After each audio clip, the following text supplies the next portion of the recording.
go to the back page of the Eye. Murtough exit hints at imminent arrival, Charlotte, of Ashworth at United. Where are we with the manoeuvrings behind the scenes at Manchester United? Is there clarity in place soon, do you feel?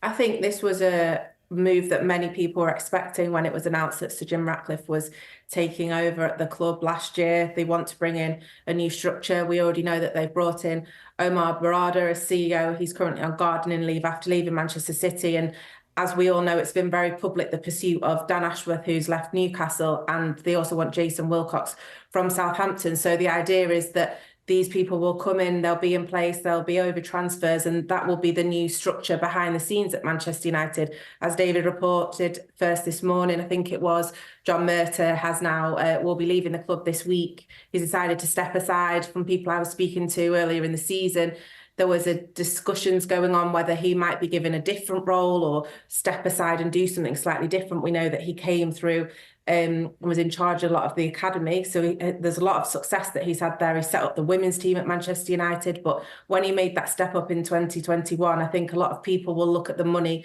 that has been spent under him on transfers and possibly judge him on that. So it's time for a new era at Manchester United, and the new owners want new people in charge there. So I think David will probably explain more, but that's the reason why they're moving away from what they've got at the moment. Let's bring you in, Dave. And I think we can show your piece in The Athletic as well. Manchester United football director John Murtough steps down is the headline there. It's a piece credited to you and Laurie Whitwell here.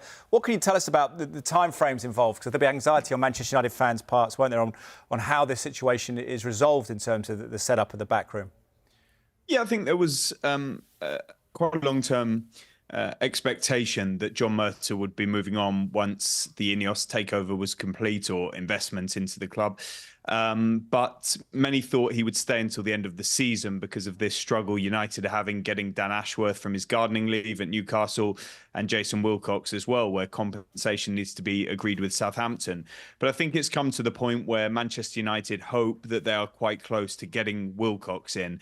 They would like to think that he'll be starting in the coming weeks. And with that in mind, things really needed to come to a head, because it was felt and known inside United that Murtough would be moving on. And a lot of the team he's built around him, the likes of Andy O'Boyle as deputy, you've got Matt Hargreaves, who leads the sort of contract and transfer negotiations. You've got David Harrison, who came in as head of football operations from Everton, Nick Cox on the academy side.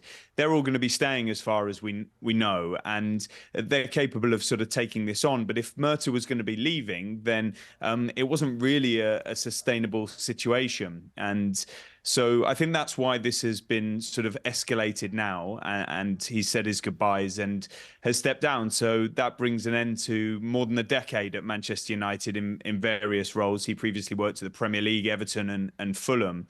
And there's been lots of debate about John Murtough's record. People have obviously criticised and scrutinised his what he's done on transfers and recruitment, but there's been some significant work on the academy and on Manchester United's women's team, and also a lot of the structural changes that have been implemented. And all of those guys I mentioned will feel that they're at the sort of start of something here, and that Ineos are coming in with Sir Dave Brailsford and Dan Ashworth, Omar Barada coming in as chief executive in the summer, and Jason Wilcox, to sort of harness that and take this on, what they will hope successfully. Big decision, of course, on Erik ten Hag. Will they continue with him as manager? Will they look to make a change? There are huge decisions ahead, but this really is a significant moment, because John Murtough had been in charge, really, of football. He was at the top of the tree in that sense, and now he's gone, and United's people that will replace him there will be responsible for leading the club forward. And David, quick, time is pressing a little bit, but in 30 seconds or so, with Jason Wilcox, a few seasoned Manchester United fans may remember him as a thorn in their sides as a winger for Blackburn, but he's got quite a reputation. What can you tell us about him in terms of his coaching and directing expertise now?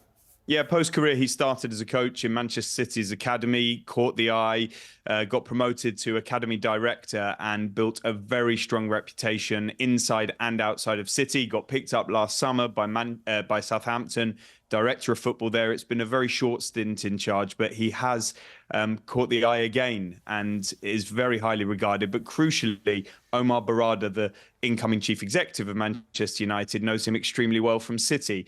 And it would be no surprise if it was his sort of target to bring him into Manchester United. And when you speak to people around the game, they think that he is going to be a really good appointment as technical director, which will also mean they'll need to find a different title for Darren Fletcher, who's the technical director at the moment. United would like him to stay, but that hasn't been finalised yet.